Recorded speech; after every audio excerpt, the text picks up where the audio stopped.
आप देख रहे हैं एक न्यूज 24। आपको बता दें वीआईपी सुप्रीमो मुकेश सहनी बाल बाल बचे ऐसा कहा जाए तो ज्यादा बेटर होगा, क्योंकि फिर से एक बार दिल दहला लेने वाली खबर निकलकर सामने आ रही है। आपको याद होगा कुछ महीने पहले ही वीआईपी सुप्रीमो मुकेश सहनी के पिताजी की निर्मम हत्या कर दी गई थी, जिसके बाद से मुकेश सहनी के अंदर भी कहीं ना कहीं भय और डर सता ही रहा था। इसी बीच एक ऐसा होता है कि एक अपराधी अपराध को इल्जाम देने पहुंच जाता है, जिसके बाद से चर्चाएं तेज हो जाती है, मुकेश सहनी की सिक्योरिटी तेज हो जाती है, जिसके बाद से अब कई बड़ी बातें भी खुलकर सामने आ रही है। तमाम मुद्दों पर बातचीत करेंगे। बातचीत के लिए मेरे साथ मेरे सहयोगी इस वक्त विकास भी मौजूद है। विकास जी, आपको याद होगा कि वीआईपी सुप्रीमो मुकेश सहनी के पिताजी की कुछ महीने पहले निर्मम हत्या कर दी गई थी और ये चर्चाएं कितनी तेज हुई थी। कई नेताएं कई बलपूर्वक के साथ इसकी जांच पड़ताल की गई, इसमें कई सिक्योरिटी और कहा जाए तो ऐसे पदाधिकारी को सामने लाया गया जो इस पे सख्त से कार्रवाई कर सके। इसके बाद से मुकेश सहनी की भी जान की खतराएं बनी रही, जिस दौरान कई नेताएं मुकेश सहनी से भी मुलाकात करने आए, उनके सिक्योरिटी को लेकर कई प्रावधान भी जारी हुए। लेकिन कुछ ऐसी बातें अभी निकलकर सामने आ रही है मुकेश सहनी पर हमले की, क्या कहना चाहेंगे आप? देखिए, बाल बाल बच्चे मुकेश सहनी, अगर ये हम कहें तो ज्यादा अच्छा होगा, क्योंकि मुकेश सहनी पहुंचे तो थे पीड़ित परिवार से मिलने के लिए, लेकिन वहां पहुंचने के बाद मुकेश सहनी के साथ ही बड़ा हादसा हो सकता था। मुकेश सहनी जैसे ही घटना स्थल से निकलते हैं, निकलने का सिर्फ 1 या 2 मिनट हुए होंगे कि वो पूरी जगह एक बार फिर से गोलियों से थरथरा उठी और बाल बाल मुकेश सहनी और मुकेश सहनी के जो टीम के मेंबर हुआ करते हैं वो बचे हैं। जी हाँ, देखिए, बीते दिनों मुकेश सहनी के पिता का निर्मम हत्या की गई थी, उसकी जांच अभी भी चल रही है। कई अपराधी गिरफ्तार हुए हैं, लेकिन अभी भी मुख्य आरोपी गिरफ्तार हुआ है या नहीं ये किसी को पता नहीं है। हत्या क्यों हुआ इसका भी अभी तक ठीक तरीके से खुलासा नहीं हो पाया है। लेकिन मुकेश सहनी बाल बाल बचे हैं। मुकेश सहनी मुजफ्फरपुर पहुंचे हुए थे। मुजफ्फरपुर में बीते दिनों 2 जो है वहां पर डेड बॉडी मिले हुए थे, संदिग्ध मौतें हुई थी। उस पीड़ित परिवार से मिलने के लिए मुकेश सहनी पहुंचते हैं, लेकिन पहुंचते तो हैं, मुलाकात भी करते हैं। अब मुलाकात करके जैसे ही वहां से निकले, पूरी गोलियों से वो जगह जो थी थरथरा उठी और वहां के जो गोली लगी वो मुखिया जी को लगी जी। अब देखिए, मुखिया जी के परिवार का कहना है कि हमारी किसी से कोई दुश्मनी नहीं है।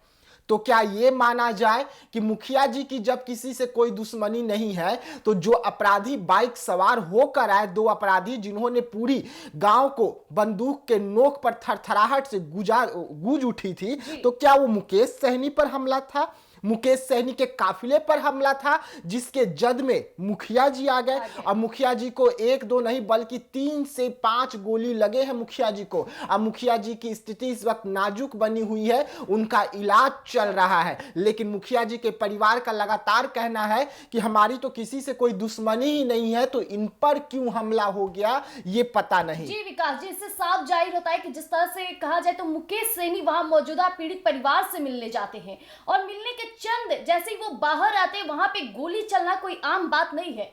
कहा जाए तो मुखिया जी का बयान हमने सुना, जिसमें वो साफ तौर पे कहते नजर आ रहे हैं कि हमारी कोई दुश्मनी नहीं है। मैं कई सालों से इस क्षेत्र में रहा हूं, यहाँ की जनता मुझे प्रेम करती है, तो ऐसी कोई दुश्मनी वाली बातचीत नहीं है। कहा जाए उस महिला का भी बयान हमने सुना जो कि पीड़ित परिवार से बिलोंग करती है, उनका भी कहना है कि हमारी कोई दुश्मनी नहीं है किसी से। यानी साफ तौर पर इसमें जाहिर होता है कि मुकेश सहनी पहुंचते हैं और फायरिंग स्टार्ट हो जाती है। यानी ये बड़ी साजिश है। हो सकता है कि मुकेश सहनी वहां सिक्योरिटी की प्रावधान की वजह से बच गए हों, लेकिन वहां पे चपेट में आ गए मुखिया जी और उनके परिवार वाले। बिल्कुल, देखिए, ये पहला ऐसा मामला नहीं होगा, क्योंकि मुकेश सहनी वीआईपी सुप्रीमो है। मुकेश सहनी एक ताकतवर नेता है, सहनी समाज का नेतृत्व करते हैं और उनके पिता का जिस तरीके से हत्या हुआ था, जो दर्दनाक तस्वीर निकलकर सामने आई थी, वो दिल को झंझोर देने वाली है। और अब इसी बीच में ये बड़ी खबर आना कि मुजफ्फरपुर में अपराधियों ने बड़ा घटना को अंजाम दिया, जिसमें बाल बाल मुकेश सहनी बचे हैं। तो आखिरकार कहीं ना कहीं जब पीड़ित परिवार का कोई आपराधिक रिकॉर्ड नहीं है, किसी से मारपीट का रिकॉर्ड नहीं है, कोई साजिशन तहत ये नहीं हुआ है। खंडन कर रहे हैं पीड़ित परिवार कह रहे हैं कि हमारे तो आज तक किसी से दुश्मनी ही नहीं है, हमें तो आज तक एक फोन तक नहीं आया है धमकी का, तो इतना बड़ा घटना को अंजाम कैसे दे दे। हम किसी का जमीन थोड़ी ना जोत के रखे हैं कि हमको कोई गोली मार देगी। उनकी बहू का बयान है, उसमें वो साफ तौर पे कह रहे हैं कि हम तो किसी का जमीन भी नहीं जोते हैं कि हमें कोई गोली मार देंगे। तो आखिरकार ये क्या मुकेश सहनी पर हमला था, मुकेश सहनी के काफिले पर हमला था, और मुकेश सहनी वहां से बाल बाल बचकर निकल गए थे चंद समय पहले ही, और उसके बाद ये गोलियां चली जिसके जद में मुखिया जी आए, या साजिश कुछ और है। पूरी तरीके से इसकी जांच होनी चाहिए, अच्छे तरीके से इसकी जांच होनी चाहिए, और तमाम बिंदुओं पर जांच होनी चाहिए। मुकेश सहनी का भी एंगल को जोड़कर जांच होनी चाहिए। उसके बाद में मुखिया जी जिन पर गोली लगी है उस एंगल से भी जोड़कर जांच होनी चाहिए कि कहीं आपराधिक उन्हीं को तो मारने नहीं आए थे जो मुखिया जी को गोली लगी। तो हर एंगल से जांच करके दूध का दूध पानी का पानी होना चाहिए। और जो सीसीटीवी की बात निकलकर सामने आ रही है उसे भी फुटेज को अच्छी तरीके से जांच पड़ताल होनी चाहिए कि आखिरकार पीछे की बड़ी वजह क्या रही। लेकिन हाँ, एक बार फिर अगर हम कहें तो मुकेश सहनी जो है वो बाल बाल बचे हैं। मुकेश सहनी वहां पर पीड़ित परिवार से मिलने के लिए पहुंचे हुए थे। वहां पर कुछ दिन पहले 2 डेड बॉडी मिली थी, अज्ञात मौतें हुई थी, वहां पर पीड़ित परिवार से मिलकर ढांढस बंधाने के लिए पहुंचे हुए थे। लेकिन मुकेश सहनी के बस निकलते ही वो जगह जो है गोलियों की आवाज से थरथरा उठती है। 3 से 4 या 5 गोली जो है मुखिया जी को लगा है। मुखिया जी की स्थिति इस वक्त नाजुक बनी हुई है, इलाज अस्पताल में चल रहा है। बिल्कुल, अगर साफ तौर पे देखा जाए तो इसे कई एंगल से जांच करने की जरूरत है, क्योंकि जिस तरह से गोलियों की गुंजाइश हो रही है, 4-5 गोली कोई मामूली गोली नहीं होती है। हालांकि जिस तरह से फायरिंग करने वाले व्यक्ति का पहचान अभी तक नहीं हुआ है, वहां पे सीसीटीवी कैमरा मौजूद है। अब प्रशासन को उसे सख्ती के साथ चेक करनी चाहिए। इतना ही नहीं, मुकेश सहनी कब आते हैं कब जाते हैं, यानी ये साजिश भी हो सकती है कि उन्हें किसी ने भेजा हो मुकेश सहनी को मारने के लिए, और उस समय में मुकेश सहनी मुलाकात करके पीड़ित परिवार से निकल जाते हैं, और यही कारण हुआ कि चपेट में मुखिया जी आ जाते हैं, या फिर मुखिया जी के कोई ऐसी छिपी दुश्मनी है जो कि अब खुलकर सामने आया है।